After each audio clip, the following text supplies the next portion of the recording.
चलो हाँ भैया 10.2 में बताइए 12 और 17 और इसके अलावा 16।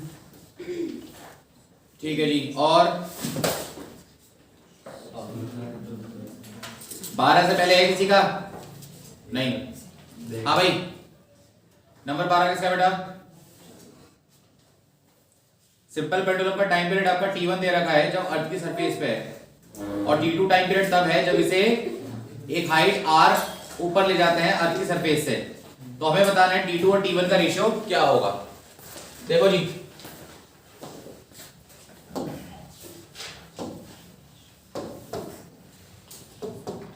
t2 टाइम पीरियड कब है जब ये हाइट r पे है और t1 टाइम पीरियड तब है जब ये अर्थ की सरफेस पे है। तो टाइम पीरियड का फॉर्मूला होता है 2 pi under root L by g. भैया शांति रखिए जरा 2 pi under root L by g. 2 pi से 2 पाई कैंसिल, एल से एल कैंसिल, ये आ जाएगा आपका g1 बाय g2।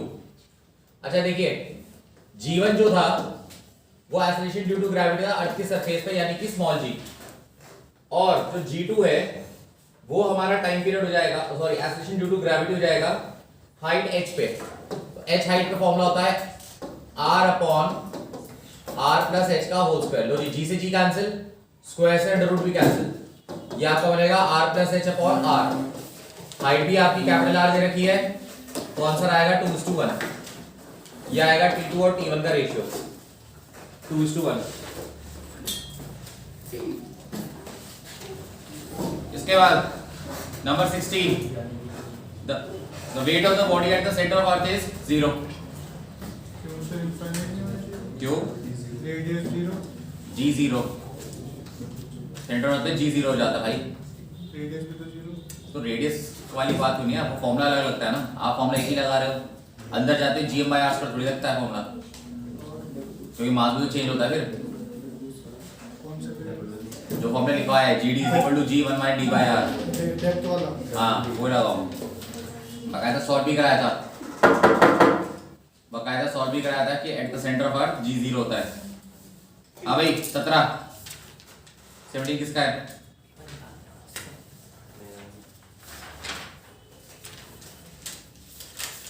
ठीक है स्मॉल g जो वैल्यू है वो इक्वेटर पे है और g30 जो वैल्यू है वो 30 डिग्री लैटिट्यूड पे है। तो आपको बताना है g माइनस g30 कितना है। इधर देखो फॉर्मूला होता है gr equal to g minus r omega square cos square theta.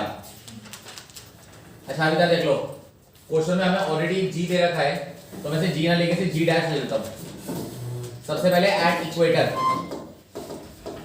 Equator पे थीटा होता है 0 डिग्री, तो g की वैल्यू कितनी हो जाएगी g dash minus r omega square cos square 0। Cos 0 कितना होता है जल्दी बोलो? cos 0 होता है 1, लिखो ना लिखो कोई फर्क नहीं पड़ता, ये आ गई g की वैल्यू। अच्छा अब इसके बाद यह काम करो यहां से ना g डैश निकालो, तो g डैश इज इक्वल हो जाएगा g plus r omega square. अब एट 30 डिग्री पे वैल्यू कितनी होगी g30 is equal to g dash minus r omega square cos square 30। अच्छा g30 हमें नहीं पता, g डैश की जगह क्या हो जाएगा g plus r omega square minus r omega square. cos 30 कितना होता है √3/2 का होल स्क्वायर। ठीक है जी अपने को निकालना है क्या g माइनस g30, तो ये हो जाएगा g30 minus g equal to r omega square minus 3/4 r omega square. तो g30 माइनस g सॉल्व करेंगे 1/4 r ओमेगा स्क्वायर, पर ये अपोजिट में आना चाहिए तो माइनस होना चाहिए। ये g माइनस g30 निकालेंगे तो दिस शुड बी माइनस का 1/4 r ओमेगा स्क्वायर होना चाहिए।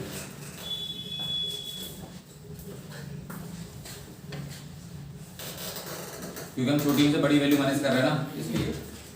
भाई क्या कर रहे हो? सब हाँ जी और कोई डाउट? बस जी पक्की बात लो किसका पढ़ना है ये? एक मिनट नंबर बता बेटा, इसका नंबर क्या है? 17। नहीं पेपर का 10.2 है, ठीक है 10.3 आज मिल जाएगा। हाँ अब बोल भाई क्या हो। डायरेक्ट कॉस्ट में 30 रख के और G30 माइनस G कर दें और ये G डैश की वैल्यू ना निकाल दें तो मेरे भाई सुन, जो फॉर्मूले में हमने जी लिखा हुआ है ना वो पोल्स पे वैल्यू है। देखो सर एक बार, जब लाइन पढ़ो तो पूरी पढ़ो, क्वेश्चन में नहीं जो थ्योरी में हमने लिखा है। थ्योरी में देखो, थ्योरी में जो आप जी आर इक्वल टू जी लिख रहे हो ना, वो असल में जी की वैल्यू एट पोल्स है ना, और क्वेश्चन में वो जो दे रखा है वो इक्वेटर दे रखा है। तो मजबूरी ये है, वैसे गलती इन्होंने करी है, नहीं इक्वेटर या पोल देना चाहिए था क्वेश्चन में। हाँ तो वही मैं कह रहा हूँ ना, आप ध्यान से देखो ना वो क्या चीज है। हो गया, चलो जी। ऑर्बिटल स्पीड हमारी हो गई थी सैटेलाइट की, ठीक है। हेडिंग डालिए नेक्स्ट, हेडिंग डालिए, लिखिए एनर्जी ऑफ सैटेलाइट।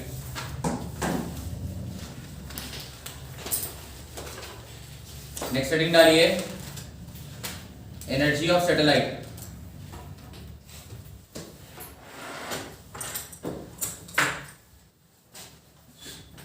और इसमें फर्स्ट पॉइंट डालिए, लिखिए काइनेटिक एनर्जी। फर्स्ट पॉइंट डालिए काइनेटिक एनर्जी। इधर देखिए, सैटेलाइट की जो काइनेटिक एनर्जी है ये है हमारे पास हाफ mv²। v की जगह हम vo लेंगे यानी कि ऑर्बिटल वेलोसिटी, तो हाफ ऐसी रहेगा, m ऐसी रहेगा। ऑर्बिटल वेलोसिटी जब स्क्वायर करेंगे तो ये हमारे पास बनेगा gm upon r plus H under root हट गया। तो काइनेटिक एनर्जी का फॉर्मूला हमारे पास बनता है gmm upon 2r plus H, जिसको फर्दर हम gmm बाय 2r भी लिख सकते हैं, जहां पे r क्या है, small r equal to r plus H, that is the orbital radius of planet, orbital radius of satellite. देखते जाइए, ये काइनेटिक एनर्जी है सैटेलाइट की। क्या? Yes sir. सेकंड पॉइंट डालो, पोटेंशियल एनर्जी। सेकंड पॉइंट डालो, पोटेंशियल एनर्जी। आप potential जी कैसे आएगी तो देखिए, इसका फॉर्मूला हमने ऑलरेडी पहले पढ़ा हुआ है, माइनस का GMM by small R. Small R की जगह आप आर प्लस एच लिख दीजिए बस, माइनस का GMM on R plus H. लिखिए इसको, पोटेंशियल एनर्जी माइनस का जीएमएम अपॉन स्मॉल आर, और स्मॉल आर की जगह are plus H.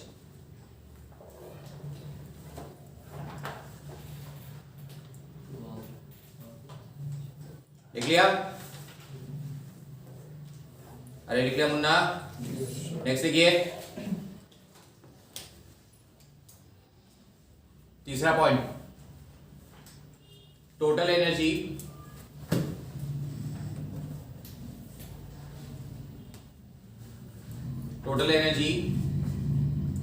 Of satellite.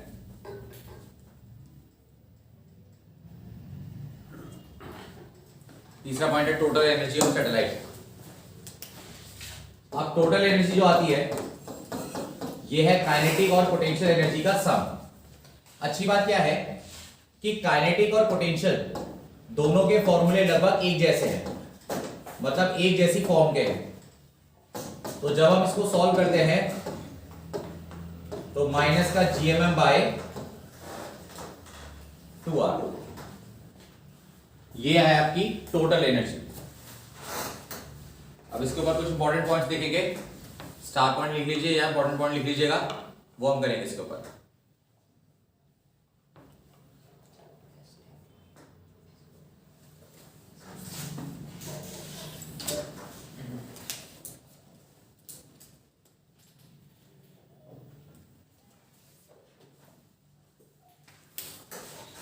लिख लिया भाई? चलो सबहेडिंग डालो, इंपॉर्टेंट पॉइंट्स। सबहेडिंग डालिए, इंपॉर्टेंट पॉइंट्स। सबसे पहले इंपॉर्टेंट पॉइंट देखिए जरा ध्यान से कि भैया total energy, kinetic energy, potential energy, ये तीनों आपस में, तीनों के फॉर्मूले लगभग एक जैसे हैं। और कैसे फॉर्मूले थे देखिए, total energy equal to minus of kinetic energy equal to potential by 2। ये हमारे पास relation, total energy is equal to negative of kinetic energy equal to potential by 2। लिख लीजिए इसको।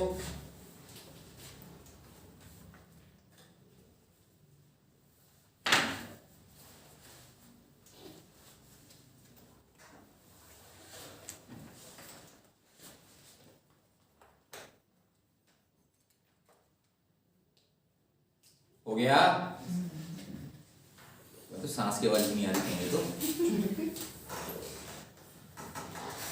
ऐसी कौन सी चरस सुन लेते हो तुम? पहली तीन क्लास में पहले ही बताओ तुम हैं? जा रहे बेटे, डॉक्टरी करते हो मत करियो, गलत जगह चीरा लगा देती हो। मैं कहाँ चलने नहीं गया। एक घाव सिलने के पहले उसका मुंह सिल दे। पति भी कहीं चल अच्छा हुआ तूने मेरी पत्नी का मुंह सिल दिया, चुप तो रही। कभी यहाँ कभी नहीं। चलो second point.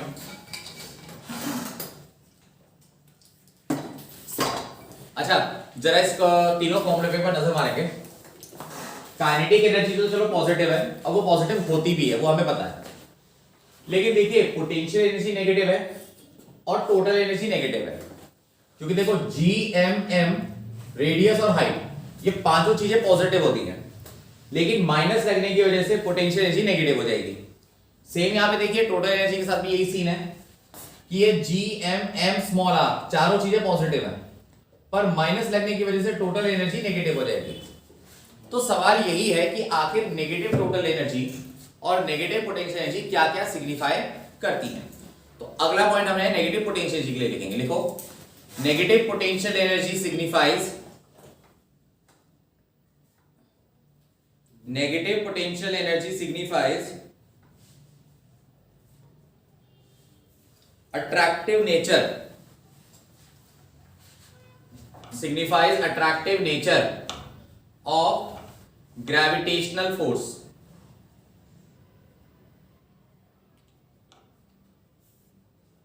attractive nature of gravitational force। और टोटल एनर्जी, उसके नेगेटिव एनर्जी क्या सिग्निफाई करती है? टोटल एनर्जी में जो माइनस साइन है वो क्या बताता है? पोटेंशियल को तो मैंने बता दिया कि नेगेटिव साइन का मतलब अट्रैक्टिव नेचर ऑफ फोर्स, और टोटल एनर्जी में माइनस साइन क्या बताएगा? वो भी अट्रैक्टिव बताएगा, दोनों अट्रैक्टिव बताएंगे। लिखो बे, लिखो तो negative total energy signifies, negative total energy signifies boundedness of satellite, boundedness of satellite with planet। समझिए, जिन किसी सैटेलाइट की टोटल एनर्जी नेगेटिव होती है वो सैटेलाइट कभी भी अपने प्लैनेट को छोड़ के नहीं जाते। इसका रियल लाइफ एग्जांपल आपके सामने ही है। भैया चांद को धरती के चक्कर लगाते हो कितने साल हो गए? मतलब अरबों करोड़ों साल तो बीत गए, अरबों तो ज्यादा बोल रहा हूं मैं, करोड़ों साल तो बीत ही गए। क्या कभी भी चांद का मन नहीं हुआ कि एक दिन घूमना छोड़ के बाहर घूम के आए, गोल चक्कर काट के कहीं और किसी ग्रह को घूम के आए? सालों से बस धरती के चक्कर काट रहा है चांद, धरती के आगे पीछे डोल रहा है, उसका मन नहीं भरा कभी? दिमाग में आते कैसे ऐसी बातें? कोई डाउट नहीं, तो फिजिक्स में समझ में आती, हमारे दिमाग में सब चलता रहता है कि चांद लॉयल है धरती के लिए। अब मैं कुछ बोलूं पूरा मान जाएगा? चांद जो है धरती में से निकला है, अब बता। हाँ तो बेटा है उस चांद, हाँ लॉयल है, समझ रहा? वो मैं समझ गया, तो लॉयल बोल रहा था वो मैं समझ रहा हूँ, ठीक है? ऐसी मैं 30 साल का नहीं हो रहा, चलो जी इधर देखो, सवाल ये है कि क्या कभी चांद या किसी भी सैटेलाइट का कभी ये मन नहीं करता कि वो उस प्लैनेट को छोड़ के चले जाए? करता भी होगा पर वो नहीं कर सकते, वो छोड़ के नहीं जा सकते। द रीजन बीइंग क्योंकि जिनकी टोटल एनर्जी नेगेटिव होती है, ये सिस्टम बाउंडेड सिस्टम कहलाते हैं। ध्यान रखना, दुनिया में जितने बाउंडेड सिस्टम होंगे, चाहे वो सैटेलाइट और अर्थ का एग्जांपल हो, चाहे फिर वो आपका इलेक्ट्रॉन और न्यूक्लियस का एग्जांपल हो, जितने भी आपके बाउंडेड सिस्टम होते हैं उन सब में टोटल एनर्जी नेगेटिव होती है। अब पता नहीं शायद तुम्हें याद है कि तुम्हें याद नहीं है, लेकिन मैं तुम्हें एक चीज याद दिलाता हूं। जब तुम बोर्स एटॉमिक मॉडल पढ़ते थे, उसमें जब टोटल एनर्जी तुम निकालते थे इलेक्ट्रॉन की, तो फॉर्मूला कुछ ऐसा आता था -13.6/n²। याद है तुम्हें कुछ? वहां भी माइनस साइन था टोटल एनर्जी में। अब पता नहीं तुम्हारे टीचर ने तुम्हें समझाया कि नहीं समझाया, लेकिन मैं समझाता हूं कि माइनस साइन यहाँ पे वही काम कर रहा है जो सैटेलाइट की एनर्जी में माइनस साइन काम कर रहा है। वहां भी माइनस साइन बाउंडेडनेस के लिए, यहाँ भी माइनस साइन बाउंडेडनेस के लिए।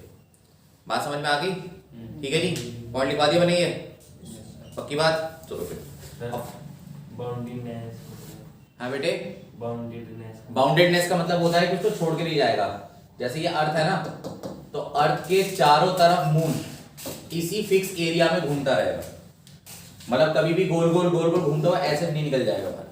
बाउंडेडनेस का मतलब कि उस सर्टेन इलाके में बंधा हुआ एक तरीके से, उसको छोड़ के नहीं जाएगा कभी। दूसरे शब्दों पर लॉ है। आप खुश? तो शुक्र है नीडो तुम्हारा वायदा नहीं होता, तुम तो ऐसे बातें करके बदनामी करो। तुमसे कोई ये थोड़ी पूछेगा कि तेरे दिमाग में कैसा है, तू ये पूछेगा कि कौन सा टीचर पढ़ाता है भाई, ये तो बता दे। और वहां तुम चौड़े में बोल के आओगे यार कि यहाँ पढ़ता हूँ इस कोचिंग इंस्टीट्यूट में इस टीचर से। देख लिया भाई? चलो जी, अब देखिए, वैसे तो देखिए सैटेलाइट कई प्रकार के होते हैं, पर मेनली हमारे पास दो मुख्य प्रकार के सैटेलाइट होते हैं। तो हेडिंग डालिए types of artificial satellite. Heading डालिए टाइप्स ऑफ आर्टिफिशियल सैटेलाइट। और सबसे पहला, सबसे इंपॉर्टेंट लिखिए, जियो स्टेशनरी सैटेलाइट। जियो की स्पेलिंग बताऊं? GEO वाला, वो वाला जियो में लिख दियो, आगे क्या? जियो GEO, जियो स्टेशनरी। स्टेशनरी का मतलब होता है रुका हुआ। चिंता मत कर, उस वाले जियो के भी आने वाले सैटेलाइट कुछ दिनों में। जी सर, टेंशन ना ले, अगले 5-7 साल में इंडिया से केबल गायब होने वाला है, टेंशन मत ले।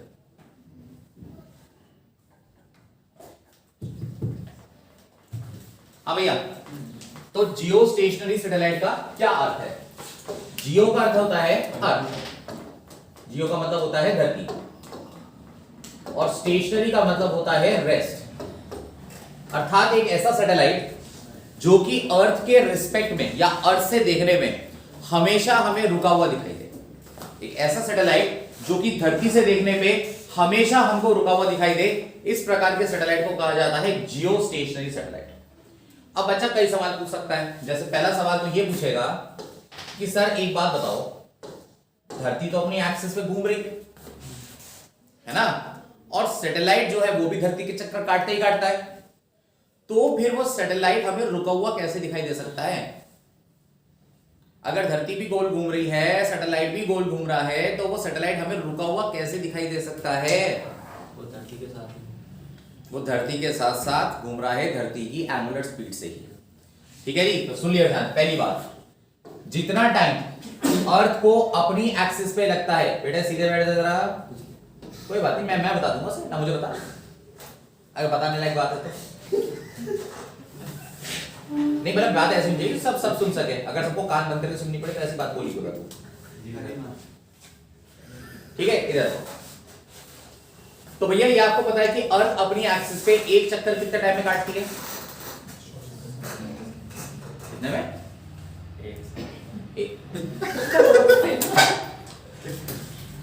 मेरा रेजिग्नेशन लिखो, मैं नहीं पढ़ा। आप एक कौन सी धरती पे रहते हो भाई तुम? जिस धरती में मैं रहता हूँ वहां पे 24 घंटे का होता है एक दिन। अर्थ अपनी एक्सिस पे एक चक्कर कितने टाइम में काटती है? भाई अपनी एक्सिस पे जो टाइम लगता है वो एक दिन की ड्यूरेशन है, और सूरज के अराउंड जो टाइम लगता है वो 1 साल की ड्यूरेशन है, समझे?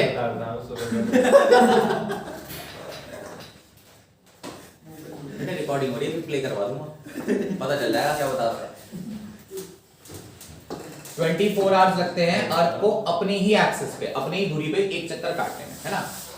अब मैं कह रहा हूं कि अगर जो सैटेलाइट है, जो जियो स्टेशनरी सैटेलाइट है, अगर वो भी एक चक्कर 24 घंटे में पूरा करता है, अगर वो भी एक चक्कर 24 घंटे में पूरा करता है, तो एक तरीके से देखा जाए तो वो अर्थ के साथ साथ ही घूम रहा होगा, और धरती पे देखने से, धरती पर से देखने पे वो सैटेलाइट हमेशा में रुका हुआ दिखाई देगा। तो रुका हुआ होने का मतलब ये नहीं कि वो सच में रुका हुआ है, सच में तो कभी रुका हो नहीं सकता सैटेलाइट।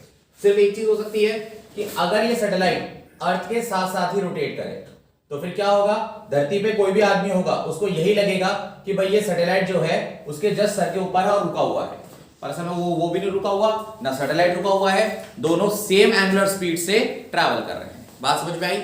तो पहली लाइन ये लिखेंगे कि जियो सैटेलाइट होते क्या है। देखो, a satellite which remains at rest, a satellite which remains at rest with respect to earth, a satellite which remains at rest with respect to earth, एक ऐसा सैटेलाइट जो कि अर्थ के रिस्पेक्ट में रेस्ट पे रहे, उस सैटेलाइट को क्या बोलते हैं? जियो स्टेशनरी सैटेलाइट। अब सब हेडिंग डाल दो प्रॉपर्टीज। सर कभी भी कोई भी सैटेलाइट स्टेशनरी नहीं रह सकती। अगर सैटेलाइट रुक गया तो सेंट्रीपिटल फोर्स की जरूरत नहीं पड़ेगी, और जब सेंट्रीपिटल फोर्स की जरूरत नहीं पड़ेगी तब ग्रेविटेशन अपना असली काम करेगी। तो जब वो पोखर वाला केस हुआ था तो उसमें कहते थे कि सैटेलाइट से देखा जा रहा है। कौन सा वाला केस हुआ था? जब न्यूक्लियर टेस्ट करना था इंडिया को पोखरण में। हाँ हाँ, तो यूएस वगैरह सैटेलाइट से तो देख रहा था, तो वो कैसे स्टेशनरी थी एक ही जगह पे? स्टेशनरी नहीं होती है, पूरी बात सुना कर, पूरी कहानी फिर से कैसे जाना पहले बता। है ना, है ना, है ना। अब मैं बता, सुन पूरी कहानी सुनना, जब सुनिए कहानी पूरी सुनो। ऐसा हुआ था, इंडिया ने 1970s में करा था न्यूक्लियर टेस्ट सबसे पहला। अब कोई फिल्म की कहानी थोड़ी सुना रहा हूँ, असली कहानी बता रहा हूँ। इंदिरा गांधी के टाइम पे करा था असली जो पहले टेस्ट करा था सबसे पहला। तब से ये ब्राउन हो रहा है जो यूएस है, ये मतलब कि ये हमके कभी चाहते नहीं था कि मेरे अलावा और किसी के पास न्यूक्लियर वेपन हो। तो इसने क्या करा था उसी समय, शायद हेलिकॉन नाम से थे, हेलिकॉन नाम से इन्होंने 18 या 20 सैटेलाइट इन्होंने लॉन्च करे थे एक साथ, मतलब अलग अलग टाइम पे लॉन्च करे थे। और वो 18 या 20 सैटेलाइट तरीके का वेब बनाते हैं, जाल, वो जाल बनाते थे। वो क्या था कि काफी लो हाइट पे उड़ते हैं, पहली बात उनका कैमरा बहुत फास्ट होता है, मतलब इतना तेज उनका कैमरा था कि लिटरली जैसे तो उनकी कॉपी पे लिखा हुआ ना, ये जो भी लिखा हुआ कॉपी पे वो ऊपर से पढ़ लेते कि कॉपी पे क्या लिखा, इतना भयंकर कैमरा था उनका। और ये उस समय 1980-1985 में था, इतना जबरदस्त कैमरा था, मतलब कितनी हाइट पे उड़ते थे मेरे ख्याल से शायद वो 300 किलोमीटर की हाइट पे थे, 250-300 की हाइट पे थे, और लिटरली तुम्हारी कॉपी पे लिखा हुआ तक पढ़ सकते थे, वो इतने भयंकर कैमरा था उसमें। लेकिन मुसीबत पता है क्या थी? मुसीबत क्या थी कि धरती है भैया बहुत बड़ी, धरती है बहुत बड़ी, ऐसे कुल थे 18 सैटेलाइट, और इन सैटेलाइट को जनरली इन्होंने कुछ कंट्रीज के ऊपर ज्यादातर फोकस करा हुआ था, जैसे रशिया हो गया, जिससे कोल्ड वॉर उसमें चल रही थी, पाकिस्तान तो चलो इसका शुरू से ही चेला है, इसका पाकिस्तान पे ज्यादा शक नहीं करता है ना, इंडिया हो गया, चाइना हो गया, कोरिया हो गया, तो इस एरिया पे ज्यादा फोकस करा हुआ था।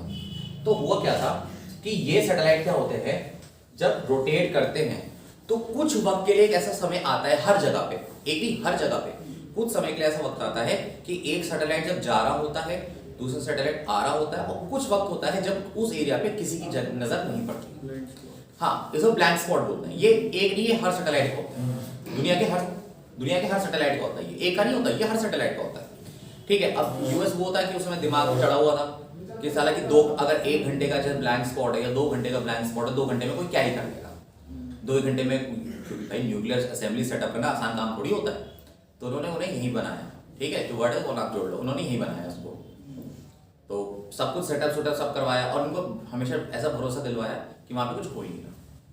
लेकिन बाद में आता है कि जब लास्ट मिनट चाहिए था, वो जो मूवी में दिखाया वो ठीक दिखाया था कि लास्ट मिनट जब ज्यादा टाइम चाहिए था, सैटेलाइट्स को लग गया, उनको खबर मिल गई थी, तो वो ब्लैंक स्पॉट घट के काफी कम रह गया था, 20 मिनट का 15 मिनट का रह गया था। 15 मिनट में तो क्या सेटअप कुछ भी नहीं हो पाता, तो उन्होंने फेक खबरें चला दी थी फिर कि रशिया में कि कश्मीर में अटैक होने वाला है, कश्मीर में इन्होंने फोर्सेस भेजना स्टार्ट कर दी थी, वो असलियत में हुआ। तो क्या हुआ, अब जो डिस्प्यूटेड एरिया इन्होंने क्या करा, हम सारे सैटेलाइट वहां लगा दिए, यहाँ पे काम हो गया। हाँ करना पड़ता है ना, क्या करें। जी एक सवाल। आप बोल बेटे। सूरज भी तो घूम रहा है। कहाँ पे, अपनी एक्सेस पे। नहीं कहाँ पे, किसी चीज है तो उसकी चारों तरफ। ऐसा मेरे भाई सुन, कोई बात नहीं, जब ज्ञान पूरा लेना चाहिए ना। ऐसा है, अरे सुन लो भाई, मांगोगे ये जलेबी नहीं है, ये है मिल्की वे, हमारी गैलेक्सी, ठीक है जी। इस मिल्की वे के सेंटर पे दो बड़े बड़े ब्लैक होल्स हैं, बहुत विशाल का ब्लैक होल्स है। एक है सेजिटेरियस ए और एक है सेजिटेरियस ए स्टार, दो बड़े विशाल का ब्लैक होल्स हैं। मतलब इस गैलेक्सी में तुम्हारे जो कुछ भी है, जो कुछ भी है, चाहे तुम हो, चाहे मैं हूं, चाहे धरती है, चाहे सूरज है, चाहे कुछ भी है, वो अल्टीमेटली इसके चक्कर काट रहे हैं। इसे बोलते हैं गैलेक्टिक सेंटर, वो इसके चक्कर काट रहे हैं। अरे हाँ भाई ठीक है, तेरे ज्ञान अच्छा था। हाँ सर हंस रहे थे ना। अरे हंसने दे, कोई बात नहीं, दुनिया हंसती है, हंसने दो, तो फोन बढ़ा है। क्यों टेंशन ले रहा। सब पे अगर ऐसे सबका ध्यान रखेगा तो जिंदगी जिंदगी तो नहीं। हाँ भाई, हम किस पॉइंट पे थे पहले ये बता दो। प्रॉपर्टी दिखवा दी थी पहली प्रॉपर्टी लिखवा दी, आदो लिखवाई, आदो नहीं लिखवाई। सैटेलाइट जियो स्टेट लिखवाते हैं। अरे भाई प्रॉपर्टी, प्रॉपर्टी मैं तो वही तो पूछ रहा हूँ। चलो पहली प्रॉपर्टी दोबारा समझ लो। तो सैटेलाइट जो है भैया जियो स्टेशनरी तब कहलाएगा जब ये अर्थ के चारों तरफ उतना ही टाइम लेगा रोटेट करने के लिए जितना अर्थ को खुद लगता है अपनी एक्सिस पे। और दूसरी सबसे इंपॉर्टेंट बात ये कि ये जो सैटेलाइट है ये हमेशा इक्वाटोरियल प्लेन में घूमता है। इक्वाटोरियल प्लेन क्या होता है सुन लो। आपको पता है धरती पे एक सबसे लंबी लाइन होती है जो धरती को दो पार्ट में डिवाइड करती है। इस लाइन को हम लोग बोलते हैं क्या, इक्वेटर। इस लाइन को हम बोलते हैं इक्वेटर। तो ये जो सैटेलाइट है ये हमेशा इक्वेटर की लाइन के ऊपर से ही घूमना चाहिए। इक्वेटर की लाइन के ऊपर से ही घूमना चाहिए। मतलब कहने का तात्पर्य ये है कि जो जो शहर इक्वेटर पे लाई करते हैं, जो जो शहरों से इक्वेटर जाता है, जो जो देशों से इक्वेटर जाता है, सिर्फ उन्हीं के जस्ट ऊपर, उन्हीं के बिल्कुल सर के ऊपर ही जियो स्टेशनरी सैटेलाइट हो सकता है। तो दो बात इसमें ध्यान रखिए, मैं एक ही पॉइंट में लिखवाऊंगा। पहली बात 24 घंटा इनको लगता है रोटेट करने में एक चक्कर, और दूसरी बात हमेशा कौन से ऑर्बिट में घूमेंगे, इक्वेटोरियल। इक्वेटोरियल का मतलब ऐसा ऑर्बिट, ऐसा रास्ता जो इक्वेटर के बिल्कुल पैरेलल हो या इक्वेटर के बिल्कुल ऊपर हो। तो फर्स्ट प्रॉपर्टी लिख लीजिए, they rotate in equatorial plane, they rotate in equatorial plane with a time period of 24 hours, with a time period of 24 hours। लिख लिया। अच्छा दूसरी चीज बताइए, इनका जो रोटेशन है वो ईस्ट से वेस्ट होना चाहिए कि वेस्ट से ईस्ट होना चाहिए? इनका जो रोटेशन है वो ईस्ट टू वेस्ट होना चाहिए कि वेस्ट टू ईस्ट होना चाहिए? बताओ। अच्छा धरती कहाँ रोटेट करती है, वेस्ट टू ईस्ट या ईस्ट टू वेस्ट?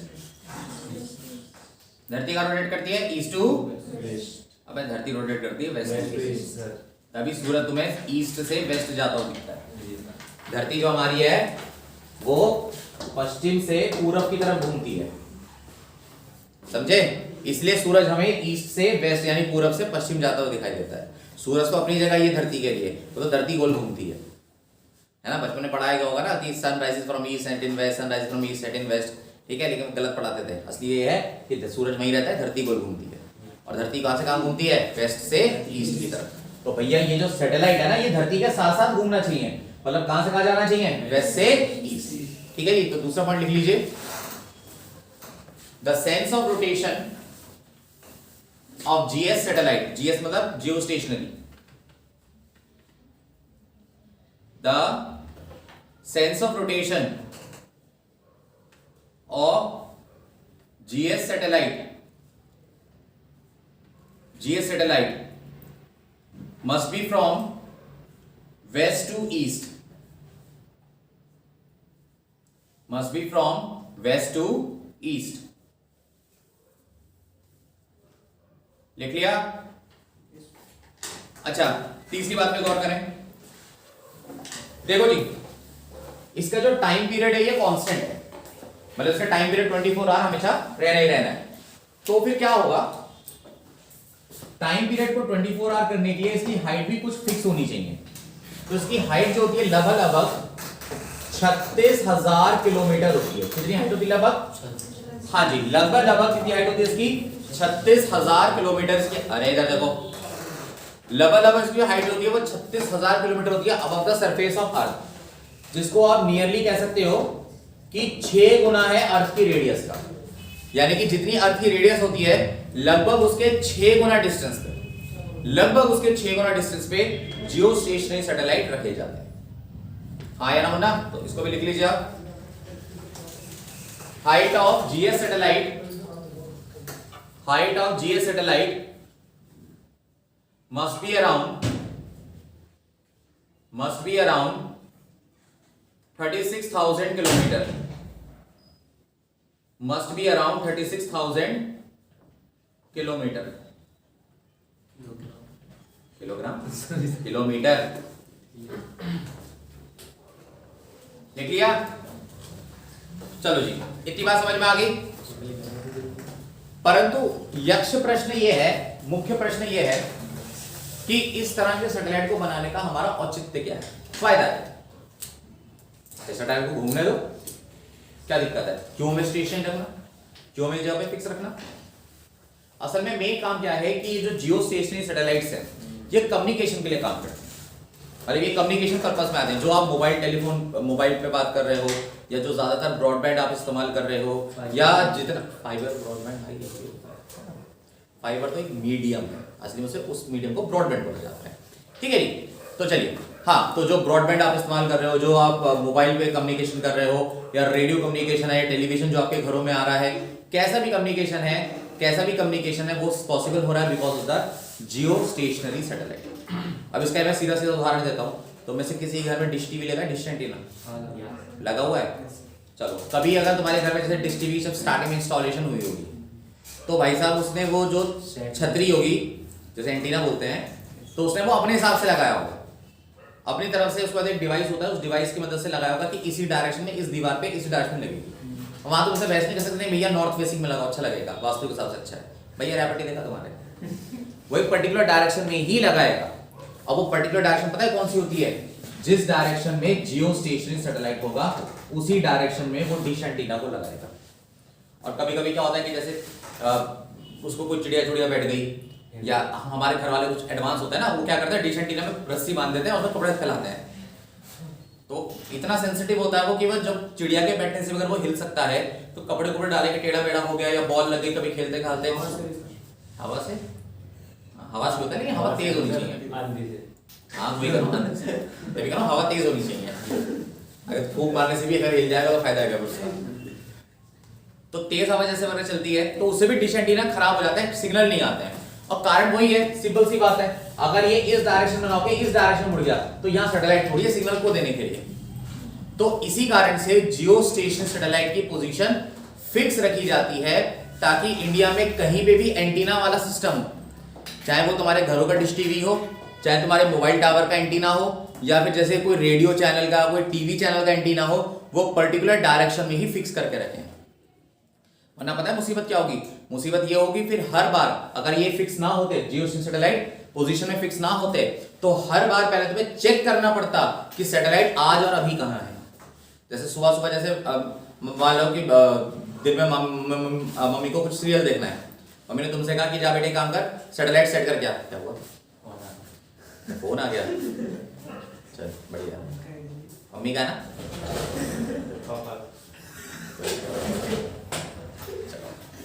कोई बात नहीं, नाम तो सेव हो जाते हैं। इधर देखो, हाँ, तो प्रॉब्लम ये है कि पता है अगर ये सैटेलाइट फिक्स पोजीशन में ना होते तो क्या होता, आपको हर बार इनकी पोजीशन डिटेक्ट करनी पड़ती। जैसे दिन में मान लो मम्मी को अपना सीरियल देखना है तो पहले तुम्हें चेक करना पड़ता है अगर सैटेलाइट अभी वहां पे है। हाँ जी रेडियो में होता है सिस्टम, क्या रेडियो में हाँ उसमें होता है एंटीना से भी उसे चेक करना पड़ता है किधर आ रही है। रेडियो का तो पता है हिसाब किताब थोड़ा सा अलग होता है। रेडियो जो सैटेलाइट से नहीं आते ना बाबू, रेडियो सैटेलाइट से नहीं आते देख भाई उसे नहीं पता तो पूछ रहा है, मजाक बना रहा उसका। रेडियो का बेटा बाबू सिस्टम कुछ और होता है, वो जब आएगा टॉपिक मैं तब बताऊंगा, है ना।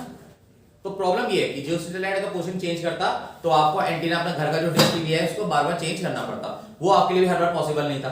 भाई तुम कोई ज्ञानी थोड़ी हो कि हर बार पता करोगे कि अब एंटीना यहाँ पे लगाना है यहाँ पे करना है, तुम ऐसा कोई थोड़ी करोगे हर बार। इसलिए इसको कम्युनिकेशन में इस्तेमाल किया जाता है। तो लिख लीजिए इसको, इसका पर्पस क्या है, एक लाइन में लिख लेना, they are use for communication purpose,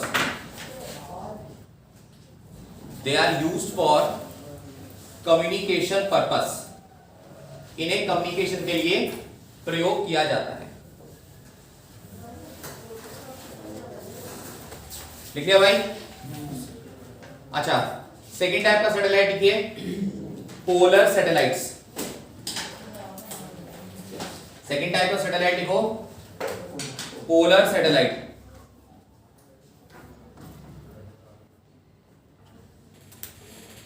लिख लिया भाई? अरे हाँ या ना? अच्छा, तो पोलर सैटेलाइट क्या होते हैं? देखो जैसे नाम से ही तुम्हें कंफर्म है, पोलर सैटेलाइट वो होते हैं जो पोलर ऑर्बिट में रिवॉल्व करते हैं। और पोलर ऑर्बिट क्या होता है कि नॉर्थ पोल से साउथ पोल, फिर साउथ से नॉर्थ, फिर नॉर्थ से साउथ, साउथ से नॉर्थ, जो इस तरह के ऑर्बिट पे घूमते हैं, इस सैटेलाइट को पोलर सैटेलाइट कहा जाता है। तो एक लाइन आप लिख लीजिए फटाफट, these satellite revolve in polar orbits, these satellites revolve in polar orbits, these satellites revolve in polar orbit। अच्छा, ये सैटेलाइट जो हैं थोड़े से डिफरेंट होते हैं जियो स्टेशनरी से। जियो स्टेशनरी सैटेलाइट तो पहली बात कांस्टेंट रहते थे, पोजीशन उनकी फिक्स रहती थी। पोलर सैटेलाइट की जरूरी नहीं कोई पोजीशन फिक्स ही रहे, ये हमें बकायदा घूमते हुए दिखाई देते हैं, ये बकायदा हमें घूमते हुए रोटेट करते हुए दिखाई देते हैं। और ये इतनी तेजी से घूमते हैं कि धरती का चक्कर, पूरी धरती का चक्कर ये 2 घंटे में लगभग कर लेते हैं, पूरी धरती को लगभग 2 घंटे में कवर कर लेते हैं। तो इतना फास्ट करके इनको फायदा क्या है? असल में ये 2 घंटे में जब ये चक्कर काटते हैं और जब अगला चक्कर काटते हैं, थोड़ा सा इमेजिन करना जो मैं तुम्हें कहना चाह रहा हूं। जैसे अभी 2 घंटे में इन्होंने धरती का एक चक्कर काटा, अगले जब चक्कर के लिए आएंगे तो धरती गोल घूम चुकी होगी थोड़ी सी, हाँ या ना? तो अगले चक्कर में ये उस जगह के ऊपर से जाएंगे जहां ये पहले से नहीं गए थे। भाई एक चक्कर में मान लो ये अफ्रीका की कंट्रीज के ऊपर से चला गया, अब अगले चक्कर में जब आया तो ये गोल घूम गया, अब अफ्रीका नहीं रहा, आप कुछ साउथ एशिया की कंट्रीज रह गई। फिर अगले चक्कर में आया तो और गोल घूम गया तो सेंट्रल एशिया की कंट्रीज आ गई, फिर और गोल घूम गया, अगले चक्कर में कुछ और आ गया। तो बेसिकली क्या करते हैं, जो पोलर सैटेलाइट है वो पूरी धरती को नाप लेते हैं पूरे दिन में, एक दिन में पूरी धरती को नाप लेते हैं कि धरती में इस देश में क्या हो रहा है, इस देश में क्या हो रहा है, इस देश में क्या हो रहा है, ये पूरा नाप लेते हैं। और ऐसा क्यों करा जाता है? क्योंकि जनरली ये सैटेलाइट वेदर इंफॉर्मेशन के लिए इस्तेमाल होते हैं। कौन सी सैटेलाइट? पोलर बेटा, पोलर सैटेलाइट। वो जो पोलर सैटेलाइट है वो बेसिकली क्या होता है, मौसम के बारे में जानकारी इकट्ठा करने के लिए इस्तेमाल होते हैं। क्योंकि ये तो आपको थोड़ी बहुत जानकारी होगी कि अगर मान लो यहाँ इंडिया को वो मौसम है, वो सिर्फ इंडिया से अफेक्ट नहीं होता, कि दूर देश में कहीं पे कोई तूफान आया तो उसकी वजह से यहाँ भी असर पड़ता है ना। अभी जैसे नीचे तूफान आ रहा है कहीं, मैं कहा तमिलनाडु साइड कहीं पे, सोचो उसकी वजह से बारिश जो है राजस्थान और मध्य प्रदेश में हो रही है, कहाँ तमिलनाडु, कहाँ राजस्थान, मध्य प्रदेश, लेकिन असर पड़ता है। तो वेदर का इफेक्ट इतना बड़ा होता है, इसलिए आपको पूरी धरती को एक बार में नापना पड़ेगा, तो इसलिए इस्तेमाल होते हैं पोलर सैटेलाइट्स। तो फटाफट 2 लाइन इसमें और लिख लीजिए। सर वेदर तो 2 दिन का बताता है, 1 हफ्ते आगे क्या मोबाइल पे। कौन सा मोबाइल में? आगे तक का बता देते हैं। हाँ तो वो तो सैटेलाइट से बता दे मेरे भाई, वहां पे जोशी थोड़ी बिठा रखे उन्होंने। नहीं सर, ये 1 दिन कैसे पता चला है पोलर? नहीं तो आगे का प्रेडिक्शन भी तो हो सकती है मेरे भाई, असम कर ले, असम आगे का प्रेडिक्शन भी तो हो सकती है। वेदर साइंटिस्ट तभी तो होते हैं मेरे भाई। एक्स मान ले, एक्स लॉयल एक्स सारे शब्द आपको ऐसे याद आ रहे बेटे, समझ रही हो? कोई बात नहीं, देखो time period of polar satellite is around 100 minutes. Time period of polar satellites is around 100 minutes and they are used for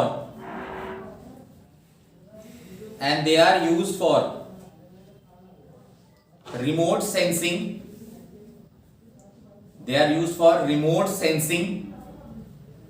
remote sensing मालूम है क्या किसे बोलते हैं? रिमोट सेंसिंग पता है किसे कहते हैं? रिमोट सेंसिंग का अर्थ होता है किसी ऐसी जगह की जानकारी इकट्ठा करना जहां पे जाना आपके लिए संभव नहीं है। धरती पे कई ऐसी जगह है जहां पे आप प्रैक्टिकली नहीं जा सकते, जैसे उनमें से कुछ विचित्र और डेंजरस जगह पे आपने नाम सुने होंगे, जब बर्मुडा ट्रायंगल है ना, कहानी प्रचलित है ना उसमें कि वहां जाके कुछ भी जाता है तो आता नहीं, उसकी याद आती है फिर। हालांकि ऐसा झूठ है, ऐसा कुछ नहीं है। बर्मुडा ट्रायंगल से बहुत शिप निकलते हैं, डेली के कम से कम 30 से 35 शिप वहां क्रॉस होते हैं। कई बार वो पहले कुछ जमाने पहले हादसे हुए थे, लोगों में वो भय अभी तक बैठा हुआ है। तो कुछ जगह ऐसे जहां प्रैक्टिकली आप नहीं जा सकते, तो वहां जाए बिना वहां की जानकारी इकट्ठा करना उसे रिमोट सेंसिंग कहते हैं। तो उसके लिए पूरा सैटेलाइट इस्तेमाल होते हैं। कॉमा करके लिखो weather forecast etcetera, weather forecast etcetera. बस इसी के साथ सैटेलाइट हो गया खत्म। रुक जाओ, क्लास खत्म नहीं हुई, रुक जाओ।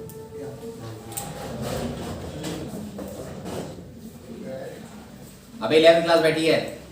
ये तो पता नहीं ओ भाई 5 मिनट रुक जा, 5 मिनट बाद है तेरी क्लास। अब सर मैं बस बैठा हूँ, कुछ कर लिया। बैठ कुछ कर लेना। तो बैठ जा, कोई बात नहीं, सब सर दर्द को 5 मिनट में बता पाएगा, कोई बात। चलो जी क्वेश्चन लिखो जरा। अच्छा कल मैं तुम्हें क्वेश्चन दिया था करने के लिए, तुमने कर लिया वो? नहीं भी करा हो तो हाँ तो बोले दोगे। क्वेश्चन लिखिए। सर लेकिन इतना लेंथी क्वेश्चन आएगा नहीं तो? कौन सा? जो दिया था, कौन सा? जो दिया था सर, जो इतना कुछ लेंथी, दिया आपने। ये तो ले लेगा नीट 2021 कितना आएगा? आपने नीट में लिखवाया था आपने। बेटा देख ले, कोई बात नहीं, कभी तो मैं दिखा देता हूँ। ट्रोल मैं नहीं करता ना, नीट वाले तो मैं करता, मैं थोड़ी करता हूँ कुछ। मैं तो सिर्फ एक माध्यम हूँ उनकी बातें तुम्हारे तक पहुंचाने के लिए। टेंशन मत ले, बिना प्रूफ के कोई बात नहीं करूँगा मैं। नीट के क्वेश्चन मेरा भाई क्या करें, मजबूरी है ना, क्या करें, मजबूरी है पर करना भी जरूरी है। चलो क्वेश्चन लिखो तुम। Just control. चलिए चलिए चलिए, आवाज में आधा लगा मैं कुछ question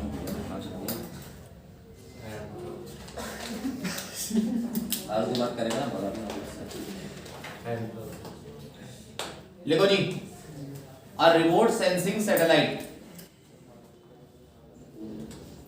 a remote sensing satellite of Earth, remote sensing satellite of Earth revolves in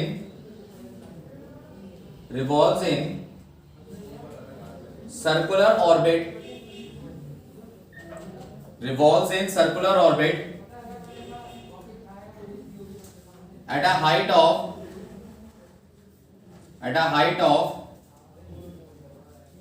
0.25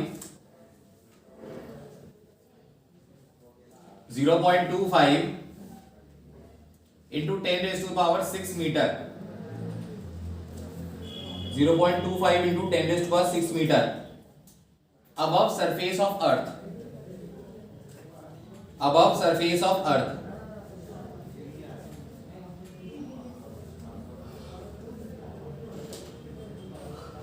If radius of Earth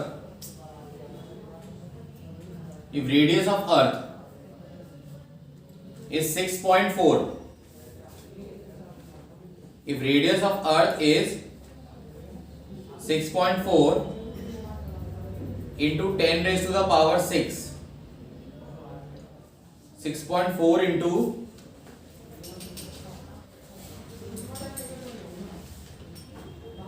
10 raised to the 6 meter, and g equal to small g equal to 9.8 meter per second square, 9.8 metre पर second square. Then find the orbital velocity, find the orbital velocity of satellite,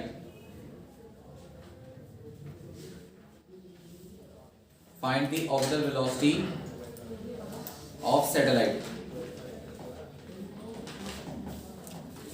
लिख लिया भाई? चलो पढ़ लीजिए question के बाद क्या कर रहा है। उसने कहा एक सैटेलाइट है जो कि सर्कुलर ऑर्बिट में घूम रहा है, उसकी हाइट है 0.25 into 10⁻6 मीटर धरती के सरफेस के ऊपर। अगर अर्थ की रेडियस 6.4 into 10⁻6 मीटर है तो आपको बताना है, और जी 9.8 है तो आपको बताना है सैटेलाइट की ऑर्बिटल स्पीड कितनी है।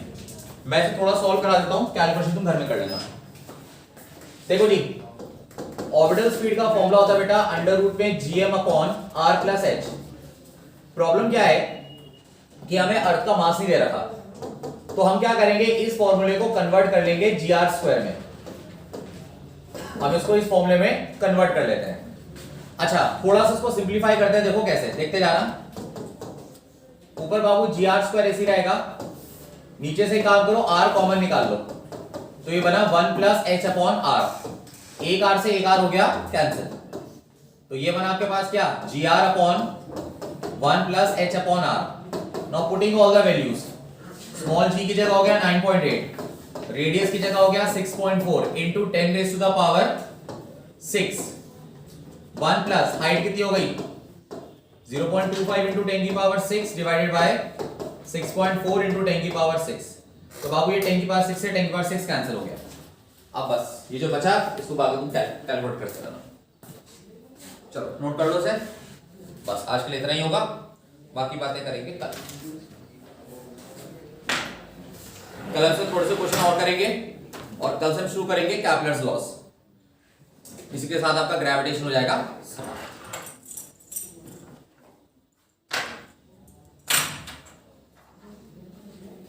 इसे नोट कर लीजिए, बाकी कार्य कल होगा।